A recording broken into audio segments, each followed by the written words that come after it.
Ռադիոկան։ Շնորհակալություն Աստղիկ Բեդևյան, Ազատություն ռադիոկայան, ես երկու նախարարներին էլ հարցեր ունեմ։ Պարոն Միրզոյան, երբ Ադրբեջանը պնդում է իր նախապայմանները խաղաղության համաձայնագիրը ստորագրելու համար եւ հայտարարում է, որ կան բանակցություններ, ես ուզում եմ հասկանալ, ինչ հարցեր են քննարկվում, հենց այդ նախապայմանները, դրանցից հրաժարումը, թե դրանց կատարումը եւ հարցի այսպես հավելում առաջիկայում հնարավոր է նախարարների կամ երկրների ղեկավարների մակարդակով հանդիպման հնարավորություն կա այդպիսի պայմանավորվածություն եւ Ֆրանսիայի նախարարին ուղեմ հարցս ԱՄՆ պետքարտուղար Ռուբիոն բոլորովին վերջերս չէր բացառել Հայաստան ներխուժման հնարավորությունը Ադրբեջանի կողմից Արևմուտքը ընդհանրապես, իսկ Ֆրանսիան մասնավորապես, ես ուզում եմ հասկանալ կոնկրետ ինչ քայլեր են իրականացնում Հարավային Կովկասում հնարավոր նոր էսկալացիան բացառելու համար, շնորհակալություն։ Շնորհակալ եմ հարցի համար։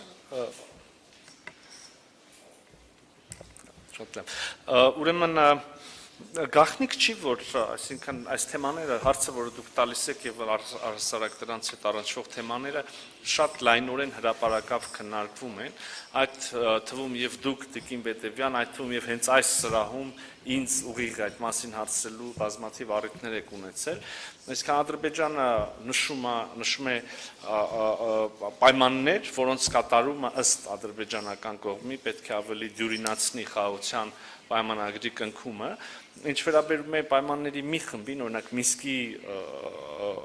կառույցներին, ապա օրակարգը մեզ համար քննարկելի է, եթե մեր մոտեցումը, եթե չկա կոնֆլիկտ, բայց չկա կոնֆլիկտ, մենք հասկանում ենք ինստիտուցիոնալիզացված կերպով, որն է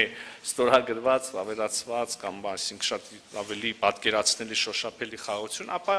չկա նաև կոնֆլիկտին վերաբերող կամ կոնֆլիկտով զբաղվող դրա մանդատ ունեցող կառույցների անհրաժեշտությունը, բայց սա պայմանների մի խումբն է, մյուս խումբը այն է, որը որ դուք եք, մյուս պայմանը այն է, որը դուք նշեցիք, Հայաստանի սահմանադրությունը, եւ այստեղ մենք ունենք երկու ճանապարհ, այսինքն կրկին մեր մոտեցում ասել ենք, այս օրակարգը մեզ համար ընդունելի չի, բայց ուզում եմ առիթ օգտագործել եւ բացատրել։ Տեսեք, ունենք երկու ճանապարհ։ Եթե դիցուկ Ադրբեջանի մտահոգությունները անկեղծ են, անկեղծորեն Ադրբեջանը մտահոգված է, թե Հայաստանի սահմանադրությունը ունի տարածքային պահանջներ Ադրբեջանի տարածքային ամբողջականության նկատմամբ։ Այս դեպքում այդ մտահոգությունների ամենաուղիղ, հասցեագրման ամենակարճ, ամենաճիշտ, ամենաուղիղ ճանապարհը խաղաղության պայմանագրի ստորագրումն է, ոչ թե չստորագրումը, եւ կարող եմ բացատրել ինչու։ Այս պայմանագիրը ստորագրումից հետո մեր օրենսդրության պահանջների համաձայն պիտի անցնի վավերացման գործընթաց եւ առաջին հերթին պիտի դիմենք սահմանադրական դատարան, որը աշխարհում գոյություն ունեցող միակ մարմինն է, որը իրավասություն ունի մեկնաբանել մեր սահմանադրությունը։ Հիմա պատկերացրեք իրավիճակ, երբ մենք ստորագրում ենք պայմանագիր եւ հարցնում ենք սահմանադրական դատարանի կարծիքը եւ սահմանադրական դատարանը ասում է, որ սա համապատասխանում է սահմանադրությանը։ Այսինքն, իսկ պայմանագրում մենք ունենք գրած, որ մենք տարածքային պահանջներ չունենք միմյանցից եւ ահա եթե սահմանադրական դատարանը ասում է, որ ամբողջ պայմանագիրը, այդ թվում եւ այս պնդումը համապատասխանում է սահմանադրությանը, նշանակում հարցը փարատվում է, ես կարող եմ ավել փաստարկներ բերել, բայց իշահ ժամանակի չեմ անի դա իհարկե, եւ եթե Ադրբեջանի մտահոգությունները անկեղծ չեն, ապա էլի, հիմա դուք հարցնում եք ինչ հունով կարող են գնալ քննարկումները, եթե հայտնի են այս պայմանները, քննարկումները կարող են գնալ ոչ անպայման, դուք մի քիչ ծայրահեղ որակեցիք ընդունել պայմանները կամ ամբողջապես մերժել դրանք, մենք պետք է ներկայացնենք մեր փաստարկները, լսենք ադրբեջանական կողմին եւ փորձենք այնուամենայնիվ լուծում գտնել եւ հենց սա էլ ընդհանրապես որևէ հարցում բանակցությունների իմաստն են, եթե վերցնենք որևէ խնդիր, որտեղ կան երկու հակադիր դիրքորոշումներ եւ ընդունենք այդ երկու հակադիր դիրքորոշումները որպես վերջնական, ապա աշխարհում բազմաթիվ հարցեր չէին լուծվի, բայց մեր առաքելությունն է փորձել լուծում գտնել եւ այս առումով եթե կարողանանք պայմանավորվածություններ ձեռք բերել առաջիկայում նախարարական մակարդակով, վարչապետի նախագահի մակարդակով նոր հանդիպումների, որտեղ կարող ենք էլի լուծում քննարկել ավելի ֆունդամենտալ կերպով քննարկել, քան դա թույլ են տալիս միջազգային օրինակ ֆորմատները ժամանակի տեղի առումով, ապա իհարկե մենք կարող ենք ողջունել միայն եւ մենք կողմ ենք այդպիսի հանդիպումների։ Je vais d'abord répondre à votre question, puis ensuite je vais compléter ma Ձեր réponse à la հարցին question հետո précédente. կհամալրեմ Sur իմ պատասխանը votre նախորդ question, հարցին։ Ինչ վերաբերում է ձեր nous հարցին, avons soutenu les մենք efforts աջակցել des ենք autorités arméniennes հայկական pour իշխանությունների parvenir avec ջանքերը l'Azerbaïdjan հասնելու համար à un Ադրբեջանի traité de paix հետ en խաղաղության bonne et due forme. Et lorsque պատշաճ un accord politique a été trouvé համաձայնագրի par եւ երբ երկու կողմից քաղաքական համաձայնություն քաղաքական համաձայնության հասան,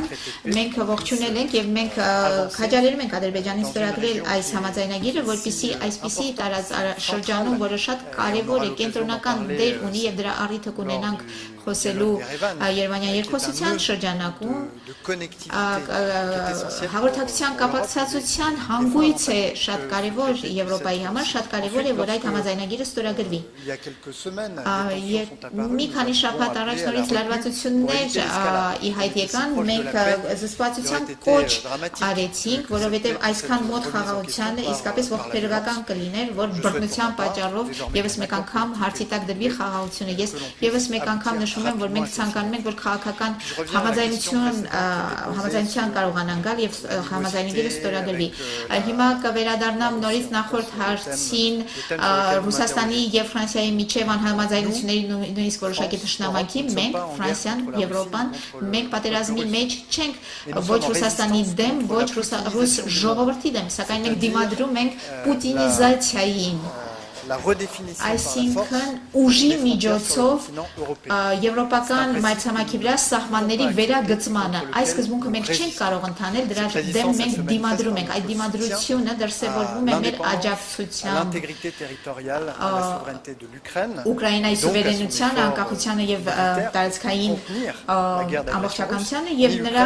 ռազմական ջանքերին զսպելու համար ռուսական ագրեսիան։ Այսինքն ոչ Եվրոպան, ոչ Ֆրանսիան որևէ նկարտում չունի եւ տարածքային պահանջ չունի Ռուսաստանի նկատմամբ ընդհակառակը եւ մեր դիմադրությունը շարունակելու է դրսևորվել նաեւ